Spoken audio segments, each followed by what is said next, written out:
Yo, what's good, bro? I'm on my way to uni today, and I thought I should record a video showing you a few things I've learned about driving stick. Today, I want to talk to you about rev matching. So I'm going to talk about two things.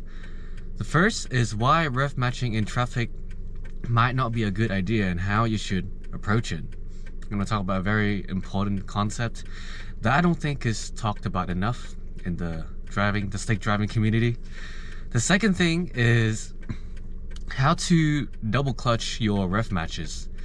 A very interesting double clutch technique, or I guess the gas technique when you double clutch, that's once again not talked about enough in the stick shift community, and I just want to bring that to you so you get a very useful insight into manual driving, which is what this channel is for.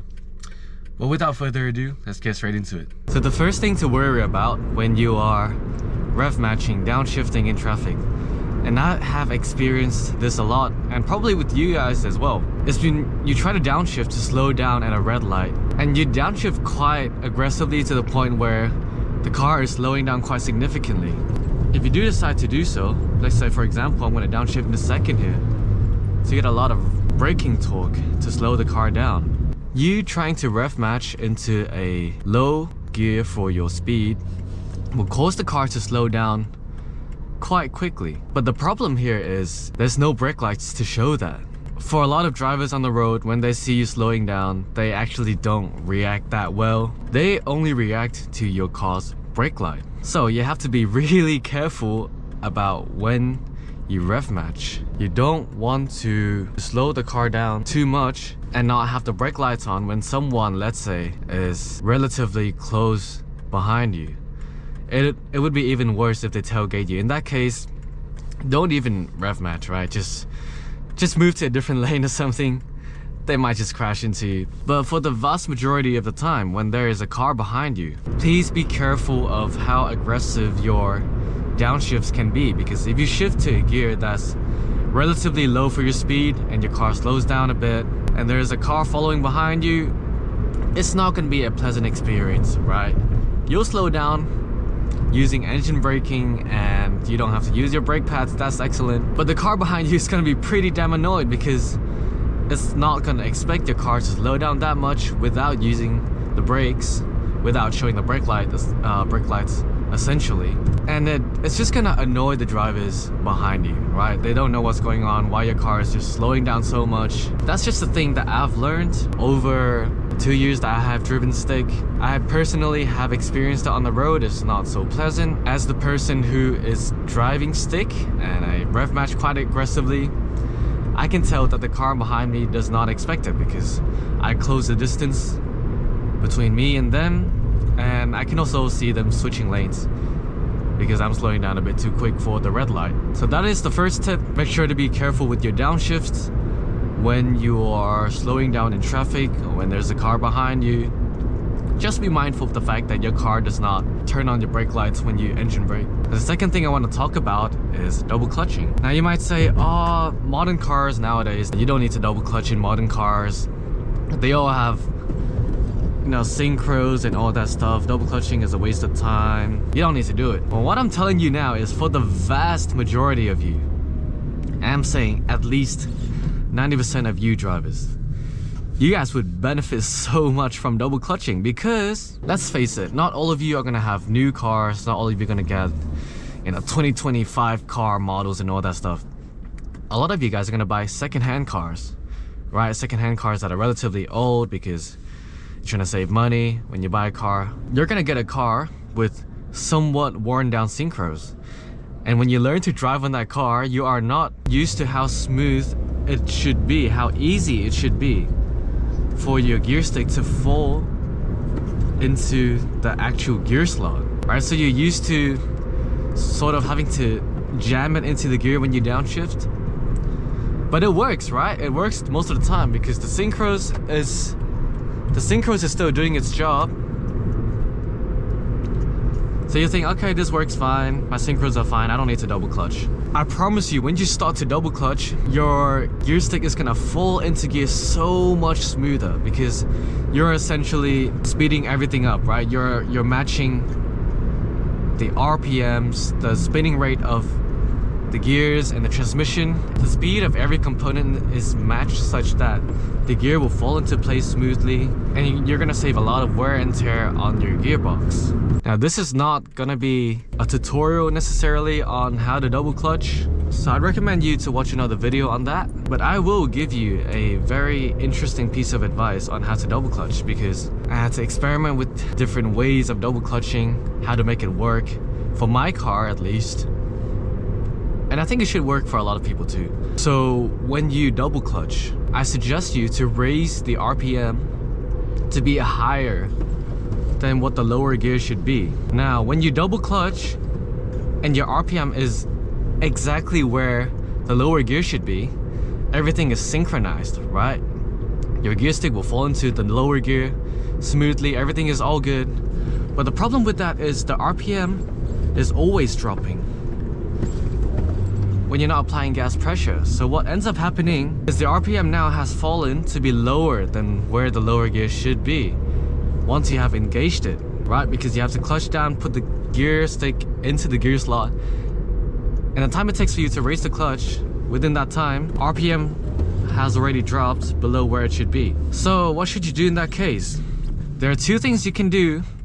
You can either raise the RPM again after you have put your car into the lower gear and the RPM has dropped. You can blip the throttle again to raise the RPM. A lot of people do that. I don't think it works that well for me, so I just haven't been doing it. What I have done though is I have over-revved the engine. So then as the RPMs go up, I push the clutch in when the RPM gets to the correct RPM of the lower gear, so then the gear stick falls into the lower gear smoothly, and then I clutch out once the RPM has dropped back to where it should be for the lower gear.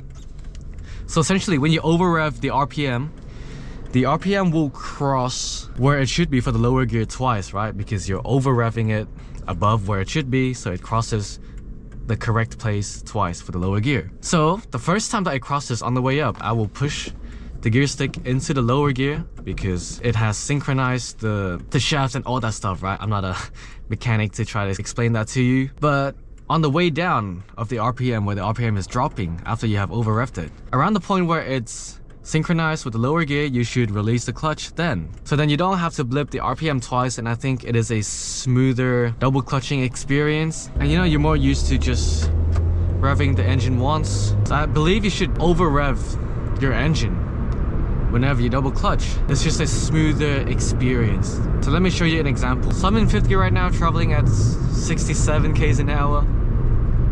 In 3rd gear, it should be around 3,000. So I actually blip it to raise the RPM to be above 3,000, and then I'll push the gear stick in, and then I'll release it once it has dropped back to 3,000. So then the clutch doesn't have to do any work. The synchros also doesn't have to do any work because I push the clutch in on the way up when the RPM is roughly 3,000. So everything is synchronized twice for the speed you're going. So let's do it. That was not a good one there because I released the clutch a bit slow. I'll try to do it again. So 2,000 and a bit RPM in 5th gear. I'm gonna raise it to be about 2,600 RPM in 4th gear. I'll actually blip it to be close to 3,000, and I'll let it drop when I release the clutch. So there we go. That was a good one. Now this could get really awkward when you try to heel toe, because when you're heel toeing your downshift, your car is slowing down, right? And you try to rev match as well. Now the problem is when you over-rev your engine, so then you can push the gear stick in on the way up, and you can release the clutch once the RPM has dropped again to the correct number it should be for your lower speed. You're gonna have to wait a bit longer because your car is slowing down, right? You're constantly on the brakes. But when you over-rev the engine, you have to wait for the RPMs to drop back down again. So then your car has slowed down a bit more when you're waiting for the RPMs to drop. So you end up having to wait for the RPMs to drop significantly because your car is now at a slower speed, so the RPM has to drop even more. So you have to play around with this and find a good balance where you're not over-revving the engine by too much to the point where you have to wait for the RPMs to drop a bit. And by the time that you have waited, your car has also slowed down. So then the RPM has to drop a bit more. It becomes this sort of vicious cycle, right? Where you constantly have to wait for the other factor to drop to synchronize with the other thing. But just find that good balance where you are definitely over-revving the engine, where the RPMs crosses its correct point for the lower gear you're entering into, like I have explained, so you can push the gear in and then release the clutch later. It's gonna be less awkward, especially for heel towing. For your regular downshifts, it is fine because you're not slowing down. It's gonna be an easy experience because